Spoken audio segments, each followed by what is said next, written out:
Alright, so I just wanted to run through materials really quickly here. Definitely to assemble these frames, you're going to need two different drills. It's going to save you a lot of time. One of them, I have a countersinking bit on for number 6 screws. Got my number 6 screws right here. Any kind of wood glue, I really like Gorilla Glue, and then another screwdriver or another drill to use as a screwdriver. I've got my wood set out for each panel. You're going to need 3 23-inch long pieces, 4 corner pieces. Doesn't really matter how big they are as long as those angles are exactly 90 degrees. And then 2 of the 48-inch long pieces. Here's one put together with that insulation already in it, and a stack of more panels. And then this is the insulation I'm using, is that Safe and Sound insulation, which was a special order from Lowe's.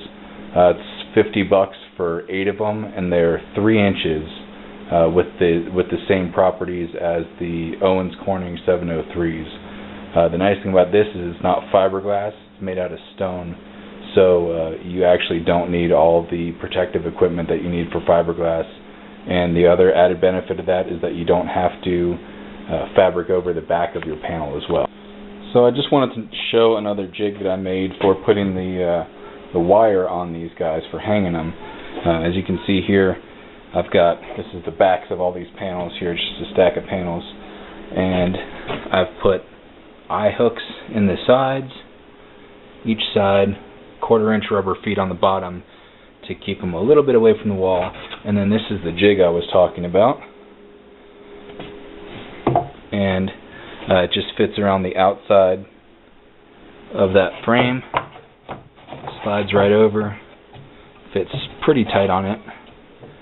And then I put a little screw in the bottom so that as I thread that wire from one side over that screw to the other side, I know that I've got them all hanging at the same height because I've got 10 of these guys that I want to hang all on the same height. And here's a finished one so that you can see that wire stretched through there. Should all be at the same height. Alright, so I just wanted to make a quick video to address wrapping the muslin around the frames here. I didn't really I'm not going to go into a lot of detail because I'm basically just making this up as I go along anyway, but it's better than nothing. So here's the toughest part is doing a corner, and here I've got a corner folded under, no staples on the outside or anything. The way I did it is I started with this top row right here and stretched everything around that, and then flipped it over, did the bottom side, and you do have to stretch it with a little bit of tension to be able to make it so you have a nice flat surface on the other side. Then you do one side and then the other. And as far as doing the corners, I've left one corner undone here so that I can show you how at least I'm doing it. So the way that I've been doing it is pulling it over and then just stretching it back, and since I'm only using one hand right now, I'm getting some wrinkles in there still, but I'm not going to staple it right now anyway. You basically just have to kind of tuck everything under there. So again, when it's free and clear here, pulling it back over, folding it down. It's really a two-person job, so you kind of have someone hold that spot there, and then you can tuck this side under the same way you did the other side, and then just staple along that corner. And since that's on the back corner anyway, it'll look just fine. And here's a bunch of finished ones. Nice tight corners once they're stapled. Alright, and I just wanted to do one little wrap up here just to catch anything that I might have forgotten in the rest of the video.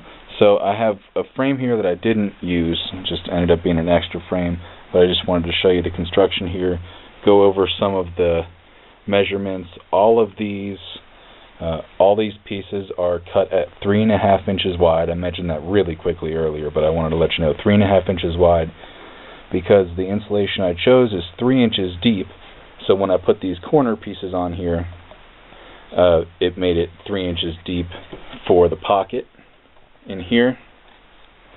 So all that insulation, the part I didn't show you was the insulation sitting in here. I put a bunch of spray glue, especially in the top. I used quite a bit of spray glue. Put a bunch of spray glue in, all up in the corners and everything, across this piece and across the bottom corners and those pockets on the bottom, just to hold that Roxol insulation, because the downside of using that is it's not quite as stiff as some of the fiberglass boards. Boards kind of being used loosely there, because that still is pretty flexible even when you get that Corning 703. But with a little bit of spray glue, this stuff holds up just fine, holds in that frame. So the top piece was 23 inches wide. These side pieces are 48 inches long. The center piece, of course, is also 23 inches wide. And like I said earlier, just make sure that these corner pieces are exactly 90 degrees when you cut those. And then everything should come together just fine. And that piece, that Roxol insulation piece, which those are 23 inches wide by 47 inches tall. So that should drop right in there. Since we're taking, for each one of these guys, we're taking a ½ inch off the top and bottom. So that 48 inches minus an inch is going to be 47 inches from top to bottom. And again, we're making it 23 inches wide. So 23 by 47 for the insulation piece. Overall, the frame is 24 inches, 2 feet by 48 inches, 4 feet. Thanks for watching the video, and good luck with building these.